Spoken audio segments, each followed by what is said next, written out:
Hello, my name is BrandonVInfoSpeech, and today we're going to discuss basic food knife safety and how to break down some common fruits and vegetables. Understanding these topics is information that can be very helpful to those without common cooking experience. As eating out and buying pre-processed foods in stores becomes more common, many people have lost touch with how to handle many basic fruits and vegetables.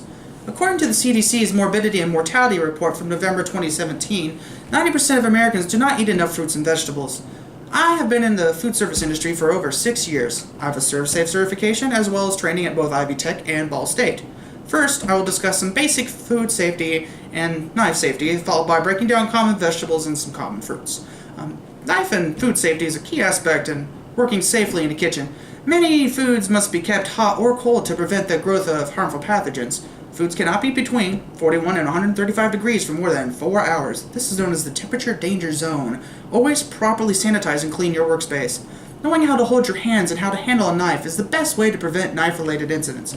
Always carry a knife by the handle and pointing downwards. Never try to stop a falling knife. And never directly hand a knife to someone. Set it down first.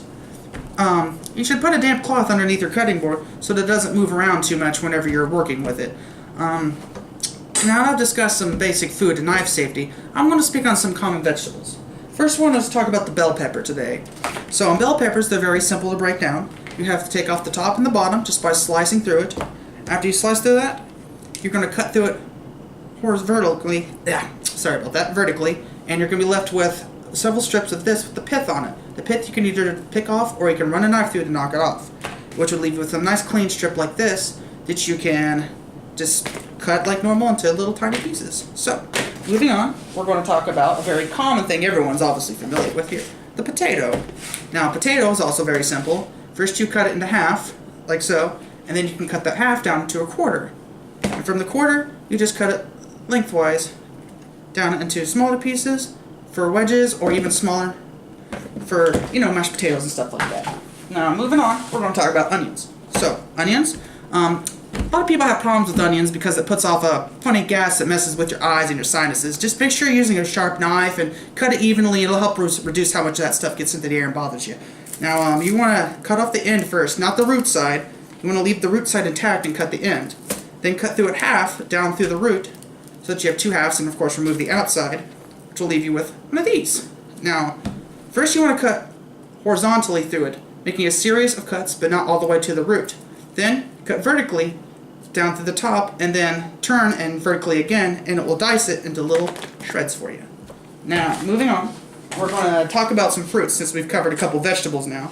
And we're going to start off with the apple. The apple is probably the simplest thing we're going to talk about today. Just slice off the ends and then get you a nifty little fruit wedger. They're easy to get. I think you can buy them online for like $4 or at Walmart. You just pop it right through where the core is. It breaks it up into these little wedges.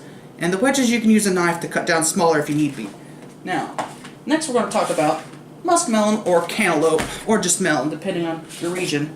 On the cantaloupe, it's also very simple. Cut off both of the ends, like so. And then you're going to want to cut it in half, and then take both halves. I had an example here, unfortunately, but I had to throw it out earlier. And you have to scoop out all of the pith inside of it. And then after you scoop it out, you lay it down. You cut it horizontally so that you have nice slices, which will be more like these. And you'll cut through the pith through here, and then of course continuing on, this is just an example, and that'll leave you nice slices that you can cut down into chunks if you want, or you can just eat whole slices. And last but certainly not least, we're going to talk about the pineapple. Now the pineapple is even almost as simple as the apple. You just cut off the ends, like so, go around the outside and shave off the outer rind. Pop your handy dandy fruit wedger right down the middle to get yourself some lovely little spears, which you can cut into chunks. Now I believe that covers all of our fruits and vegetables today. Now, one second here. So far I've explained basic food and knife safety. I've explained how to break down peppers, potatoes, and onions, as well as breaking down melons and pineapple and apples. Now, understanding this information can help improve safety in one's kitchen life, and some of the cuts shown can be applied to other products as well. This should help those with little cooking experience, and the importance of getting more fruits and vegetables into our diets cannot be understated. I hope today's speech will inspire some of you to cook more at home and enrich your lives and therefore yourselves. Have a great day, and thank you for joining me today.